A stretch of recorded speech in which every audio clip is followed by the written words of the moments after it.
বৰকৈ লাজ পাইছোঁ দেই, বৰকৈ লাজ পাইছোঁ। মানুহবিলাক সদায় সমালোচনা কৰি ভাল পায়।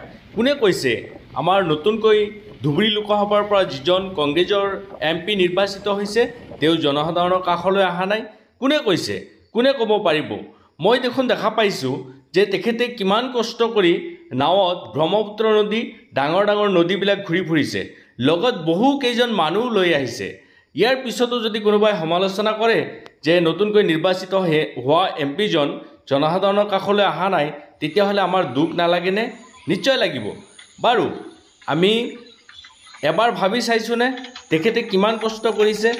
নাৱত উঠিছে, লগতে তেখেতে মাত্ৰ এটা প্লাষ্টিকৰ চেয়াৰত বহিছে, সন্মুখত মাত্ৰ এটা কাঠৰ টেবুল লৈছে, আৰু তাত ভাল খোৱা লোৱা পোৱা নাই, AC ৰুম পোৱা নাই। তো এনেকুৱা পৰিস্থিতিত তেখেতে আছে।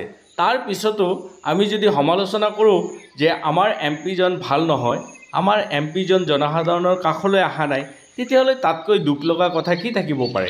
যিজন ব্যক্তি মন্ত্ৰী আছিল, যিজন ব্যক্তিয়ে একেবাৰে AC ৰুমৰ পৰা বাহিৰ হোৱা নাছিল, সেইজন ব্যক্তি আজি ব্ৰহ্মপুত্ৰৰ বুকত মাত্ৰ এটা প্লাষ্টিকৰ চেয়াৰত বহি সন্মুখত এটা কাঠৰ টেবুল লৈ বহি আছে, তথাপি বোলে তেখেতে জনসাধাৰণৰ সেৱা কৰা নাই। ছি, অতিকৈ লাজ পাইছোঁ, অতিকৈ লাজ পাইছোঁ। এনেকুৱা জনপ্ৰতিনিধি হ'লে আমাৰ জনসাধাৰণৰ কেনেকৈ মংগল হ'ব?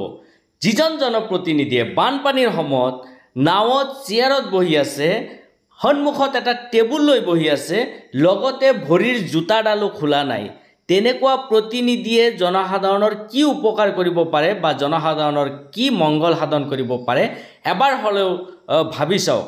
আমি বিশেষকৈ গৈছোঁ ধুবুৰী লোকসভাৰ যিসকল আমি সহজ সৰল ভোটাৰ আছোঁ, তেখেতসকলক মই প্ৰশ্ন কৰিছোঁ যে যদি কোনোবা এজন MP-য়ে এনেকুৱা ড্ৰেছত আহি বহি থাকে নাৱত, সেইজন ব্যক্তিয়ে আপোনাৰ আমাৰ কি উপকাৰ কৰিব পাৰিব এবাৰ হ'লে উপলব্ধি কৰক।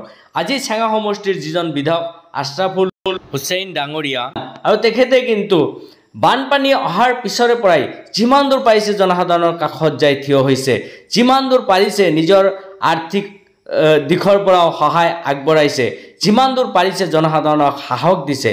আৰু যাৰ বাবে হয়তো আপোনালোকে এটা খবৰ শুনিলে ভাল লাগিব যে এয়াই UDF দলৰ দলীয় সুপ্ৰিম মৌলানা বদৰুদ্দিন আজমল চাহাবে আশ্ৰাফুল হুছেইনক মেন অফ দ্য ইয়াৰ বুলি এটা পুৰস্কাৰৰ ব্যৱস্থা কৰিছে। অৰ্থাৎ এই বছৰৰ এজন শ্ৰেষ্ঠ ব্যক্তি হিচাপে তেওঁক গণ্য কৰিছে আৰু তেওঁক এই ৰিৱাৰ্ডটো দিব বা পুৰস্কাৰটো। মৌলানা বদৰুদ্দিন আজমল চাহাবৰ এনেকুৱা ঘোষণাই নিশ্চয় বহুতো নেতা কৰ্মীসকলক উৎসাহিত কৰিব আৰু তেওঁলোকে ভাল কাম কৰাৰ কাৰণে আগ্ৰহী হ'ব। ধন্যবাদ জনাই